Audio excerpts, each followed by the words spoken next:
Hey everybody, welcome to Obscurities and Miniatures.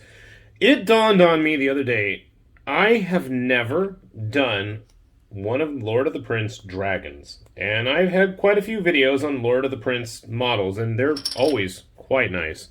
But I never did a dragon. And don't get me wrong, I love dragons. So, my problem is, I don't always want to do a regular traditional dragon. To me, they're kind of dull, overdone, cliche, tropey. So I wanted something different, and then I remembered he had a really nice kind of ground drake, and that was his elder brown dragon. And the nice thing about all the dragons that Lord of the Prince done, for the most part, is they come in lots of different sizes. Now me, I wanted the big giant deluxe one, and you'll notice I went to town. Unfortunately, this one, while it was hollowed, I needed to make sure, because I'm sure when transferring it from lychee to chew box, it just didn't want to transfer the drainage hole. So be sure, always double check your hollowed out models, that if they need spots to drain, you got them in there. So that's his base. That is a big base. I'd say it's probably, I want to say it's at least a 4-inch base. Yeah, 4-inch diameter. No, it didn't print 100% correctly right here, but I will forgive that. At least it's pretty flat. Here is the main body. Now, everything printed quite nicely, except I got this weird gash in it. And what's odd is there's no other errors anywhere on this guy. He's just got this big cut. And I don't know why. I drained it properly. You can see through it from to the other side, depending on the angle there. So I'm not sure what happened. There is supposed to be a little spike. I left it in the other room. For whatever reason, that wasn't attached to the body. He's got some nice, thick, stubby feet. Ooh, thankfully, they're quite chunky and they're not hollow, so I don't have to worry as I hurl them and drop them all over the table. I really like that pattern on his back with the kind of webbing. I'm not 100% sure how I'm going to paint him. A D&D brown dragon does not necessarily look exactly like this. Tail comes in 2 sections. It is appropriately quite long.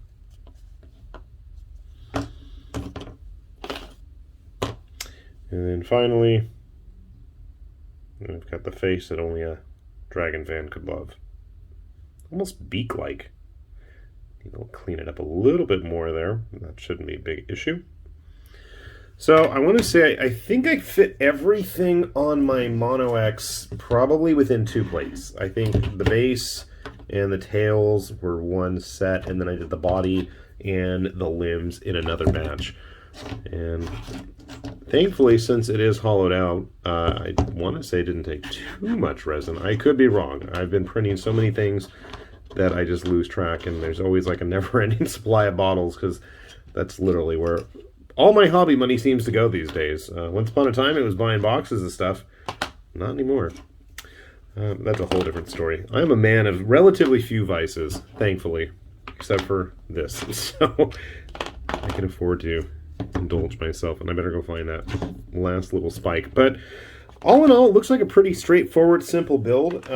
Probably might need to do a little bit of gap filling on the connection points where the limbs connect to the body, and I'm still not sure what to do. I'm kind of tempted to leave that gash there and just make it like a cut. I don't think it's supposed to be there. Maybe I'm wrong. But let me grab some glue, we'll put them all together, and we'll see how he turns out. Sit tight.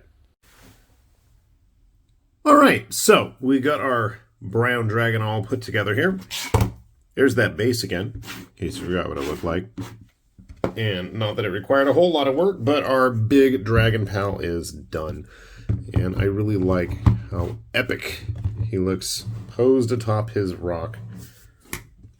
And I have a random orc that decided it wants to show up in the picture. Okay.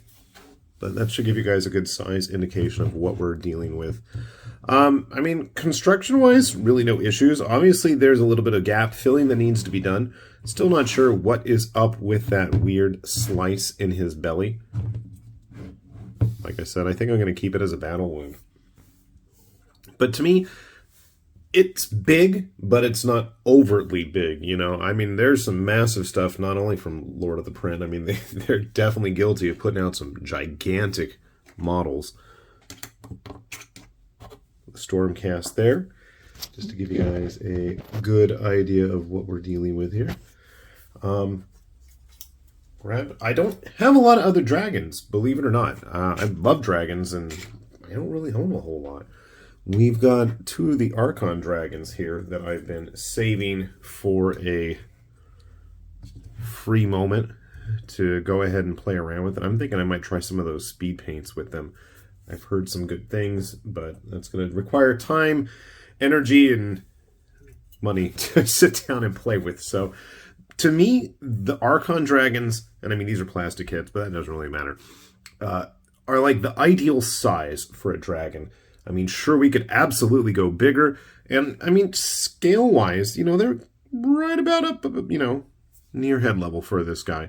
So to me, this is just ideal. It's doable in terms of getting things painted. It's not overtly ridiculous big. I've got a couple of models from other Patreons we're not going to mention that I've been looking at and just trying to figure out how the heck am I ever going to get around to doing it. But I think this guy is going to be pretty straightforward.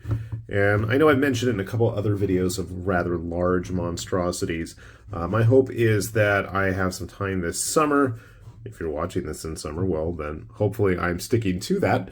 But my plan is when I've got vacation and no work, we'll sit around and just spend a couple days of fortuitously going and getting everything filled in gap-wise. But I mean, it's a nice looking figure. It looked nice. It's been sitting up in one of my shelves in the house, and you know, he fit in well. I think it's a nice little kit, and by little I mean not very. But yeah, if you haven't checked out Lord of the Prince stuff before, you really should, because I gotta say, as Patreons have evolved and qualities have continued to ramp up, Lord of the Print has really just stepped up their game in terms of model size, variety, ease of printing, sheer amount of stuff you get on a monthly basis. So yeah, do take a look, and there's always, you know, plenty of savings going on for patron members and all that jazz. So we'll have that link down below. You guys can check that out and hopefully find something that tickles your fancy there just as much as mine. With that said, this has been High Lord Tamberlane with Obscurities and Miniatures, saying thanks for watching, and we will see you back here soon.